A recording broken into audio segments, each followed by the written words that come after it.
से और 14 वर्ष की उम्र पूरी होने तक वो कफ के प्रभाव में होता है। मतलब सीधा सा ये है कि बच्चे को बचपन में सबसे ज्यादा कफ के ही रोग होते हैं। सबसे बार बार सर्दी होगी, बार बार खांसी होगी, बार बार जुकाम होगा, बार बार गला दुखेगा, टॉन्सिलाइटिस होगा, कान में दर्द होगा, ये सब होगा। तो सबसे ज्यादा बचपन जो होता है कफ के प्रभाव में। फिर 14 वर्ष की उम्र से शुरू करके लगभग 60 वर्ष की उम्र तक। आज के जमाने में ये 60 वर्ष कम हो गया, 40 तक ही हो गया। पुराने जमाने में ये 60 तक होता था। 14 वर्ष की उम्र से 40 वर्ष की उम्र तक जो व्यक्ति है, स्त्री हो या पुरुष, वो पित्त के प्रभाव में होता है। मानी 14 साल से लेकर 40 साल तक जितने भी रोग होंगे 99% वो पित्त के। ये 40 साल मैंने किया, आयुर्वेद तो 60 साल की बात करता है। ये 40 साल मैंने इसलिए किया है कि मेरे पास सैकड़ों पेशेंट हैं जो बात के हैं 40 की उम्र। 40 की उम्र में ही उनको घुटने के दर्द, कमर के दर्द, कंधे के दर्द सब शुरू। मॉडर्न एज है, आधुनिक जमाना है, इसलिए इसमें बात सबसे बिगड़ा हुआ है।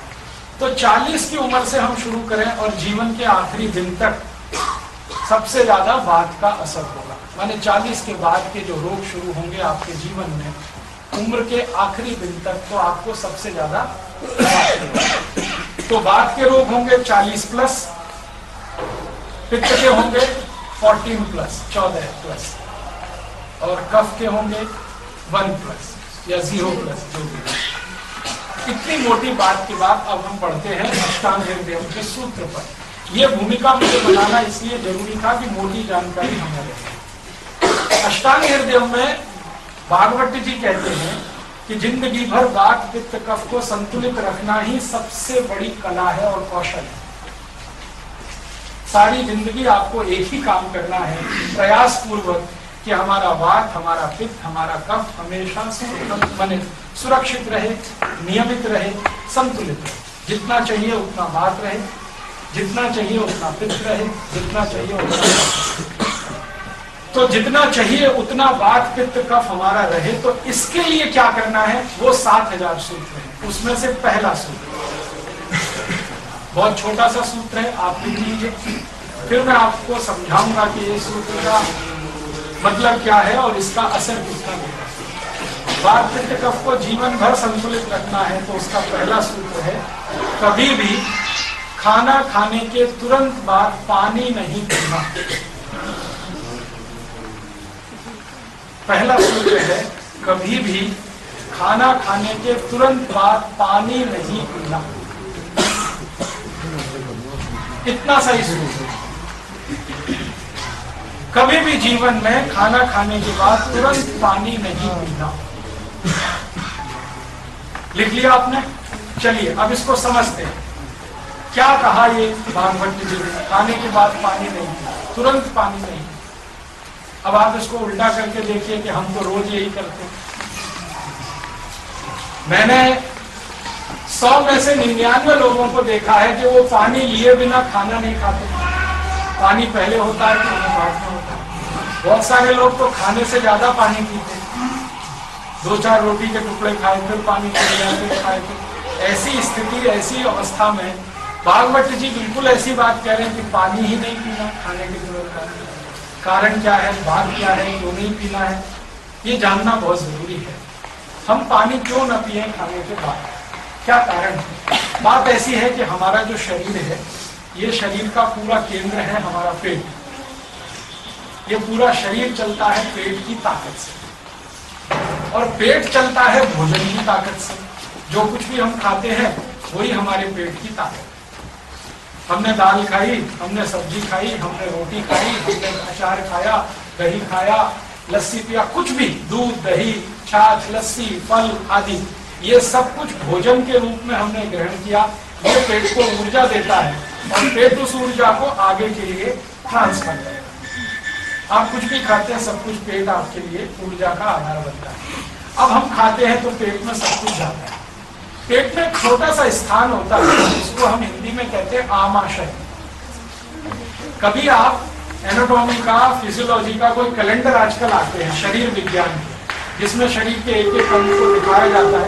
एक कैलेंडर खरीद लीजिए, 10-15 रुपए का आएगा, घर में टांग कर रखिए। उस कैलेंडर में आपको बताया जाएगा आपका पेट में जो नाभि स्थान है उसके बिल्कुल लेफ्ट में एक स्थान है, उसको आमाशय कहते हैं। आमाशय, उसी स्थान का एक दूसरा नाम है जठर, और उसी को अंग्रेजी में कहते हैं एपिगैस्ट्रियम। आमाशय, जठर, एपिगैस्ट्रियम, ये एक ही स्थान के 3 नाम, एक अंग्रेजी में है, एक संस्कृत में है, एक हिंदी में। पंजाबी में क्या कहते हैं मुझे नहीं पता। Epigastrium, epigastrium. तो हमारे क्या कहते हैं, पित्ता पंजाबी में मेहंदा कहते हैं, ठीक है, जो भी आप कहते हैं। ये स्थान हमारे शरीर का सबसे महत्व का स्थान है, एपिगैस्ट्रियम या आमाशय या जठर, क्योंकि सारा खाना इसी में आता है। ये एक थैली की तरह से होता है, बहुत छोटा स्थान है, इसमें अधिक से अधिक 350 ग्राम खाना आ सकता है, उससे ज्यादा नहीं आ सकता बड़े लेवल। तो हम कुछ भी खाते हैं, सब कुछ ये आमाशय में आ जाता है।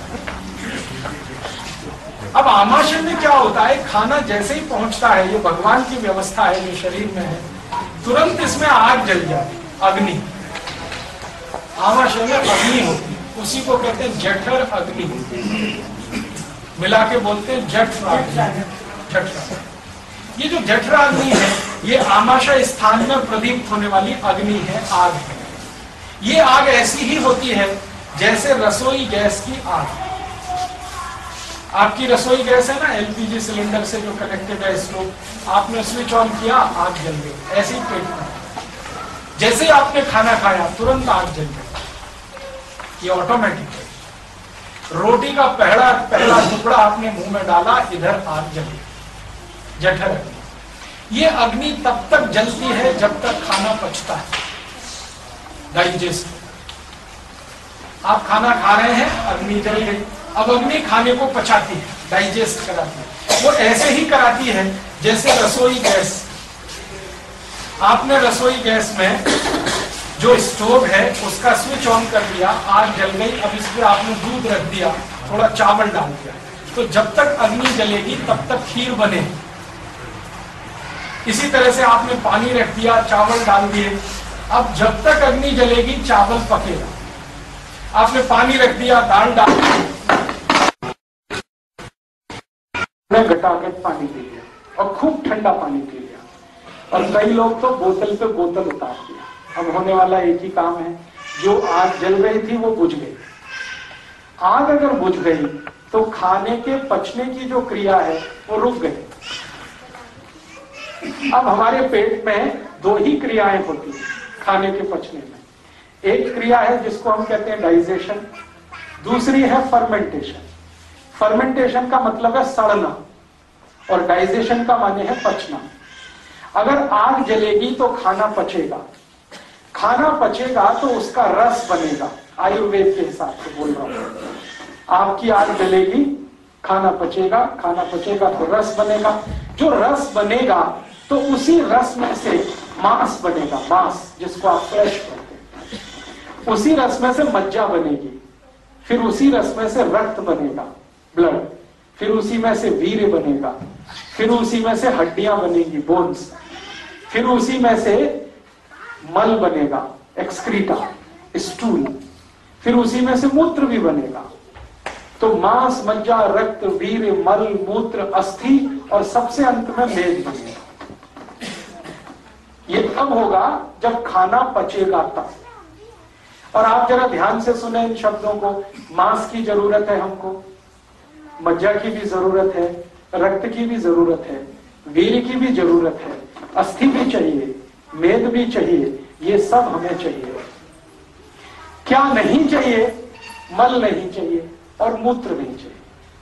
तो मल और मूत्र तो बनेगा जरूर, लेकिन वो हमें चाहिए नहीं, शरीर को चाहिए नहीं। तो शरीर हर दिन उसको छोड़ देगा, मल को भी छोड़ेगा, मूत्र को भी छोड़ेगा। बाकी जो चाहिए शरीर उसको धारण करेगा। खाना जब हजम होगा, पचेगा, तो रस बनेगा, रस में से मांस, मज्जा, रक्त, वीर्य, मल, मूत्र, अस्थि, मेद बनेगा। मल मूत्र की जरूरत नहीं है, शरीर उसको छोड़ देगा। बाकी सब चीजों की जरूरत है, शरीर उसको धारण कर लेगा। ये एक है। दूसरी तरफ क्या होगा, आग नहीं जलेगी, आपने गटागट पानी पी लिया तो वही खाना सड़ेगा और सड़ने के बाद उसमें से जहर बनेंगे। तो सबसे पहला जहर जो बनता है खाना सड़ने के बाद, उसका नाम है यूरिक एसिड। कई बार आप डॉक्टर के पास जाते हैं ना, आप कहते हैं मुझे ये तकलीफ, मुझे वो तकलीफ, तो डॉक्टर तुरंत डायग्नोसिस करके कहता है आपको यूरिक एसिड बन रहा है। तो वो आपको कहता है ये दवा खाओ, ये दवा खाओ, ये दवा खाओ, ऐसे खाओ, वैसे खाओ, यूरिक एसिड कम करो। ये विष है यूरिक एसिड, और ये इतना खतरनाक विष है कि अगर आपने इसको कंट्रोल नहीं किया या बंद नहीं किया तो ये आपके शरीर को उस स्थिति में ले जा सकता है कि आप एक कदम भी चल ना सके, टोटली बेड रिडन हो जाए, बिस्तर पे ही आपको पड़ा रहना पड़े, पेशाब भी बिस्तर पे निकले और आपको संडास भी बिस्तर पे ही करनी पड़े। यूरिक एसिड इतना खतरनाक है, वहां तक लेके जाता है। तो इसलिए खराब विष है, अच्छा नहीं है, नहीं बनना चाहिए। और एक उदाहरण देता हूं, जब खाना सड़ता है तो यूरिक एसिड जैसा ही और एक विष बनता है शरीर में, उसी को कहते हैं LDL, लो डेंसिटी लिपोप्रोटीन, माने खराब कोलेस्ट्रॉल। डॉक्टर अक्सर आपको कहता है, आप जाते हैं ब्लड प्रेशर चेक कराने, डॉक्टर कहता है हाई बीपी है, फिर आप पूछोगे कारण बताओ, तो कहेगा आपको कोलेस्ट्रॉल बहुत है। तो कोलेस्ट्रॉल कौन सा बहुत है, आप और ज्यादा डीप पूछेंगे तो कहेगा LDL बहुत है, लो डेंसिटी लिपोप्रोटीन। और इससे भी ज्यादा खराब और एक विष है, वो है VLDL, very low density lipoprotein. ये भी कोलेस्ट्रॉल जैसा ही विष है। अगर VLDL बहुत बढ़ गया तो भगवान भी नहीं बचा सकता। कितनी खराब स्थिति है शरीर। और एक उदाहरण देता हूं, खाना जब सड़ता है पेट में तो इसी में से कुछ और भी जहर बनते हैं। उन जहर के कुछ नाम हैं, अंग्रेजी में हम कहते हैं ट्राइग्लिसराइड्स। डॉक्टर आपको डायग्नोस करके कहता है कि आपका ट्राइग्लिसराइड्स बहुत बढ़े हुए हैं, समझ लीजिए विष निर्माण हो रहा है शरीर में। तो कोई यूरिक एसिड के नाम से कहे, कोई कोलेस्ट्रॉल के नाम से कहे, कोई LDL के नाम से, VLDL के नाम से कहे, या ट्राइग्लिसराइड, समझ लीजिए ये सब विष हैं। और ऐसे विष 103 हैं, मैंने आपको 4-5 नाम लिए। ये सारे विष तब बनते हैं जब खाना नहीं पचता, खाना सड़ता है। मतलब समझ लीजिए किसी का कोलेस्ट्रॉल बढ़ा हुआ है तो एक ही मिनट में ध्यान आना चाहिए खाना पच नहीं रहा है। कोई कहता है मेरा ट्राइग्लिसराइड्स बहुत बढ़े हुए हैं, तो एक ही मिनट में डायग्नोस कर लीजिए आपकी खाना पच नहीं रहा है। कोई कहता है यूरिक एसिड बढ़ा हुआ, तो एक ही मिनट आपको लगना चाहिए ये समझने में खाना पच नहीं रहा, क्योंकि खाने के पचने पर इनमें से कुछ नहीं बनता।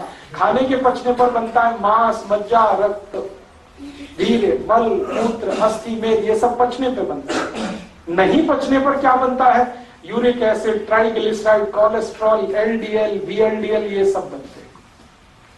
और यही आपको रोगों का कारण बना देते हैं, माने आपके शरीर को रोगों का घर बना देते हैं। तो हमें ध्यान किस बात पर देना है, जिंदगी में सबसे ज्यादा ध्यान ये देना है कि जो हम खा रहे हैं वो पूरा ठीक से पचना चाहिए। और खाना ठीक से पचना चाहिए, इसके लिए पेट में आग जलनी ही चाहिए, क्योंकि बिना आग के खाना पकता नहीं है और पचता भी नहीं। रसोई में आग नहीं है, आप कुछ नहीं बना सकते। पेट में आग नहीं है, कुछ नहीं पचा सकते। तो महत्व की बात है खाना खाना नहीं, महत्व की बात है खाने को पचाना। आपने क्या खाया, कितना खाया, ये इमैटीरियल है। कोई कहता मैंने 100 ग्राम खाया, कोई 200 ग्राम, कोई 500 ग्राम, ये इमैटीरियल है। पचाया कितना उसमें से, वो मटीरियल है, वो महत्व का है। आपने 100 ग्राम खाया और 100 ग्राम पचाया, बहुत अच्छा है। और 200 ग्राम खाया और सिर्फ 100 ग्राम पचाया, बहुत बेकार है, आपका रिपोर्ट कार्ड बहुत खराब है। 500 ग्राम खाया और उसमें से 200 ग्राम भी पचा नहीं सके तो बहुत खराब। अगर 100 ग्राम खाके 200 ग्राम खाके पूरा पचा लिया तो बहुत अच्छा आपका रिपोर्ट कार्ड है। तो हमें ध्यान ये रखना है कि खाना खाना महत्व का नहीं, खाने को पचाना। और खाने को पचाने के लिए महत्व की चीज है अग्नि। तो अग्नि जलेगी तो खाना पचेगा। इसका मतलब खाना खाते ही पानी नहीं पिएंगे तभी अग्नि जलेगी, तभी खाना पचेगा, तभी उसमें से मांस मज्जा रक्त वीर्य मलमूत्र बनेगा। तो ये सूत्र दिया गया, खाना खाते ही तुरंत पानी नहीं पीना। कितनी देर तक? हाँ, बहुत अच्छा सवाल। यही सवाल आना ही चाहिए आपके मन में कि ठीक है, बात तो अभी समझ में आ गई कि खाने के तुरंत बाद तो पानी नहीं पीना, लेकिन कितनी देर तक। अब ये जो देर वाला किस्सा है इसको समझ लें। हम जब खाना खाते हैं उसके पचने की 3 अवस्थाएं हैं। पहली अवस्था यह है कि जो कुछ आपने ठोस खाया और द्रव खाया, ये दोनों एक दूसरे में मिक्स होता है, सॉलिड और लिक्विड। अब सॉलिड और लिक्विड एक दूसरे में मिक्स होता है तो खिचड़ी बनता है, उसको पेस्ट कहते हैं अंग्रेजी में, हिंदी में कहें तो खिचड़ी। तो आपके शरीर में खाया हुआ सॉलिड और लिक्विड दोनों एक दूसरे में मिक्स होता, पेस्ट बनता है। ये पेस्ट बनने की अवस्था 1 घंटे 30 मिनट तक रहती है शरीर में, और 1 घंटे 30 मिनट तक ही अग्नि भी जलती है पेट में। अग्नि का सबसे बड़ा काम है खिचड़ी बनाना, सॉलिड और लिक्विड को मिला के उसको पेस्ट में बदल देना, ये अग्नि का मुख्य काम है। 1 घंटे 30 मिनट के बाद अग्नि अपने आप कम हो जाती है, बुझ तो नहीं जाती है लेकिन कम हो जाती है। उसके बाद क्या होता है, उसके बाद आपके खाने का रस बनना शुरू होता है। अब आप जानते हैं कि जब भी किसी चीज का रस बनेगा तभी उसमें पानी की जरूरत आएगी। आपको अगर मैं ये कहूं कि आम का रस बनाइए, तो आम का छिलका उतारेंगे, फिर उसका पल्प निकालेंगे, गूदा निकालेंगे, फिर पानी मिलाएंगे, तभी रस तैयार होगा। वो पानी चाहे दूध के रूप में मिलाए या सीधे पानी मिलाए। चीकू का मैं कहूंगा आपको रस निकालिए, तो आप वही करेंगे, पल्प निकालेंगे, फिर पानी मिलाएंगे। जब भी रस निर्माण होता है बिना पानी के नहीं होता, तो पेट में भी रस का निर्माण बिना पानी के नहीं होने वाला। तो जब 1.5 घंटे के बाद ही रस बनना है, तो आप खाना खाने के 1.5 घंटे के बाद ही पानी पीना।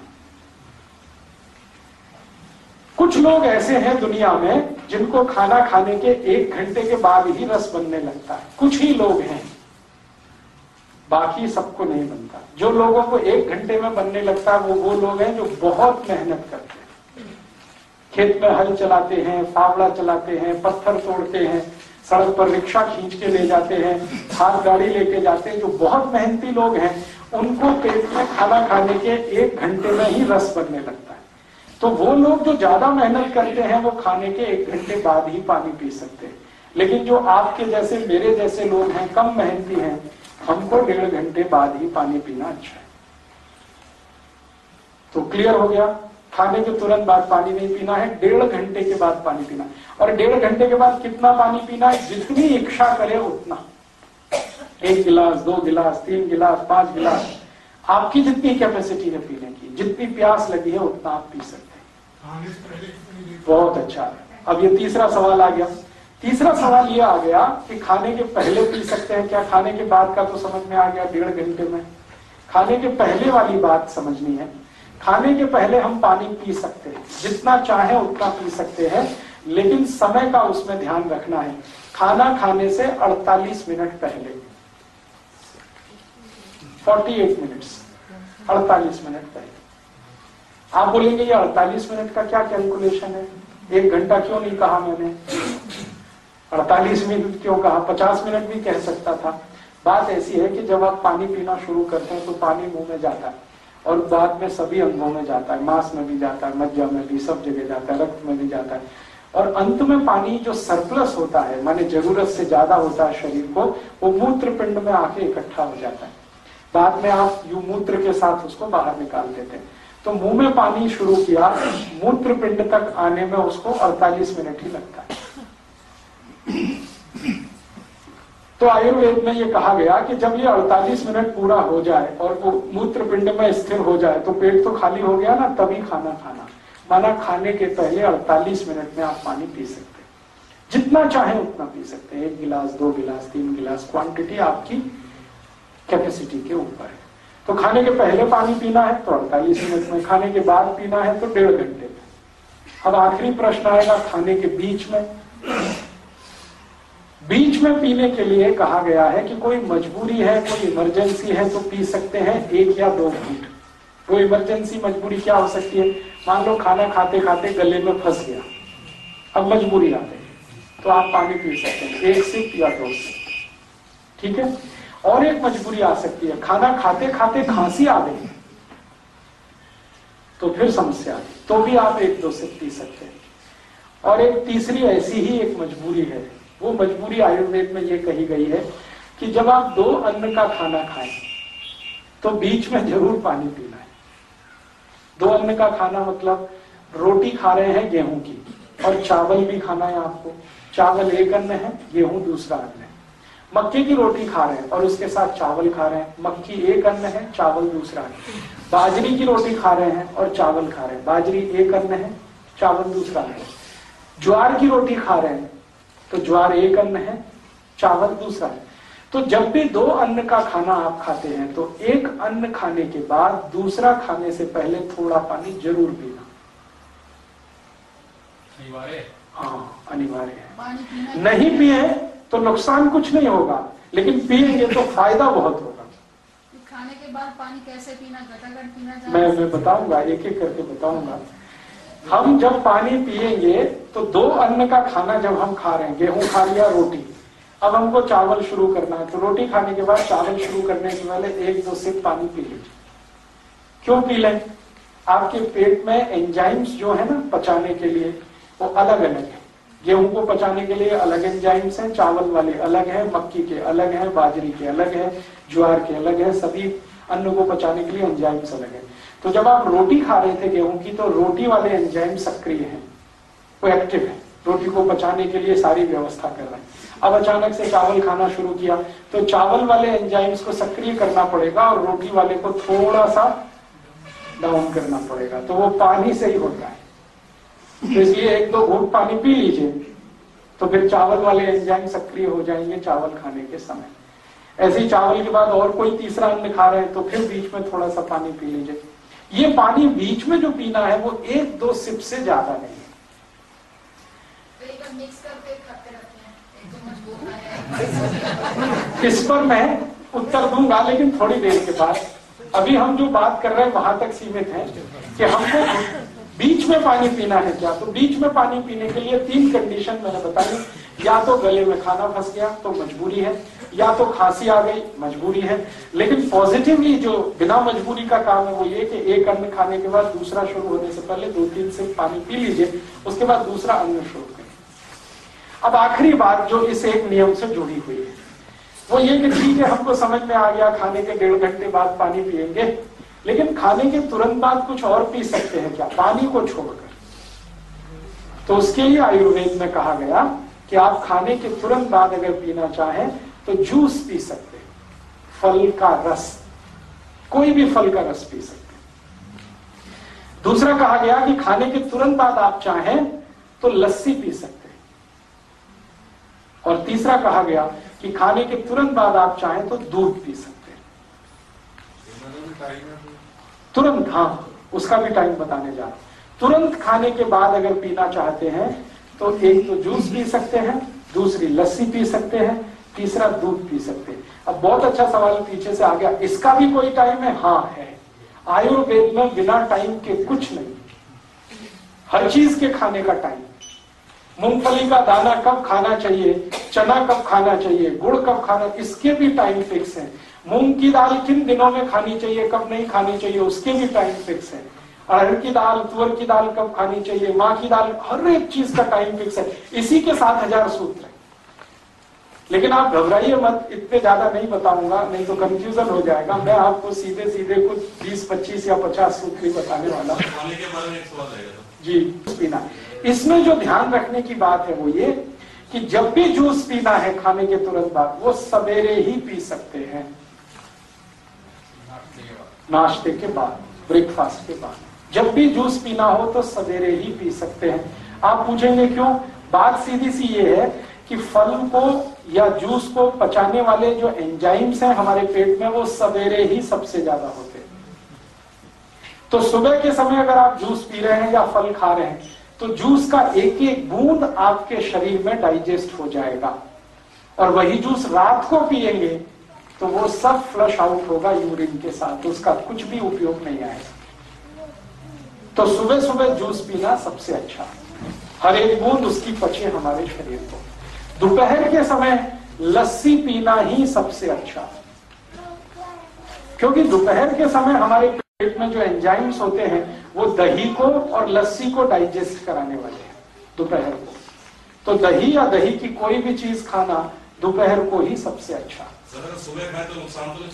नुकसान थोड़ा हो सकता है। कब होगा? जब आपकी उम्र 40-45 क्रॉस कर जाएगी। 40-45 तक तो क्या मैंने बताया, पित्त का प्रभाव है। पित्त का प्रभाव ऐसा प्रभाव होता है जो दूसरे सबको कंट्रोल कर लेता है। सर ऐसे सुबह यहाँ गांव में तो 2-2 गिलास लस्सी पीते हैं। हाँ, तो उस पर भी मैं आऊंगा थोड़ी देर में। जो 2-2 गिलास लस्सी पीते हैं ना, वो काम भी बहुत करते हैं। आपसे ज्यादा करते हैं, मुझसे ज्यादा करते हैं। उनको अभी बोलो कि 5 एकड़ का खेत जोतना है तो वो चले जाएंगे। मेरी तो हिम्मत नहीं, आधे एकड़ में ही बैठ जाऊंगा। तो जो गांव में अभी मेहनत कर लेते हैं, हिम्मत उनमें है, उनके लिए तो कुछ चीजें एक्सेप्शन में आ जाती हैं। मैं बात कर रहा हूं आपकी, आपसे मतलब जो शरीर श्रम ज्यादा नहीं करते हैं, शहर में रहते हैं, ऐसे लोगों के लिए मैं आयुर्वेद के नियम की बात कर रहा हूं। जो बहुत श्रम करते हैं उनके लिए नियम बिल्कुल अलग है। तो अभी हम इतनी सी बात पे अपने को केंद्रित करें। दूध पिएंगे रात को, लस्सी पिएंगे दोपहर को, जूस पिएंगे सवेरे। दूध का सबसे अच्छा समय है सूर्यास्त के बाद। जब तक सूरज रहता है दूध को पचाने वाले एंजाइम्स पेट में नहीं आते। जैसे ही सूरज डूब जाता है दूध को पचाने वाले एंजाइम्स पेट में जबरदस्त होते हैं। हाँ, तो अब माताओं को ये परिवर्तन लाना पड़ेगा और आपको अपने बच्चों को सवेरे जूस पिला के स्कूल भेजना पड़ेगा।